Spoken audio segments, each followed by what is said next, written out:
রাহুল গান্ধীর সম্পর্কে শুভেন্দু অধিকারীর কড়া মন্তব্যের প্রতিবাদে শুভেন্দু অধিকারীর কুশপুতুল দাহ করে বিক্ষোভ কংগ্রেসের ছাত্র সংগঠনের।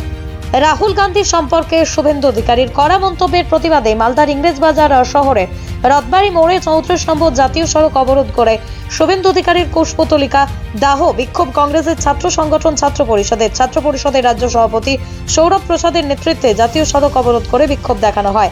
এরপরই ইংলিশ বাজার থানার পুলিশ গিয়ে বিক্ষোভকারীদের জাতীয় সড়ক থেকে সরিয়ে দেয়।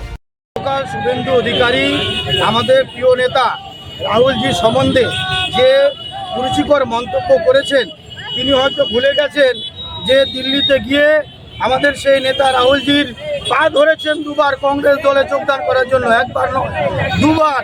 কিন্তু কংগ্রেস দলে তোলাবাদ চোর চিটিংবাজদের স্থান নেই, তার মাথা খারাপ হয়ে গেছে। আপনি দেখেছেন আসামে কিভাবে ভারত জোড়ো ন্যায় যাত্রাকে আটকানো হয়েছে, তারই তিনি বড় হিন্দু হনু হয়ে আজকে রাহুলজির সম্বন্ধে এই ধরনের কথাবার্তা বলছেন। তারই প্রতিবাদে আজকে আমরা মালদায় জাতীয় সড়ক অবরোধ করছি, তার কুশপুতলিকা দাহ করছি এবং সারা বাংলা জুড়ে তার বিরুদ্ধে আমরা এফআইআর কর্মসূচির ডাক দিয়েছি।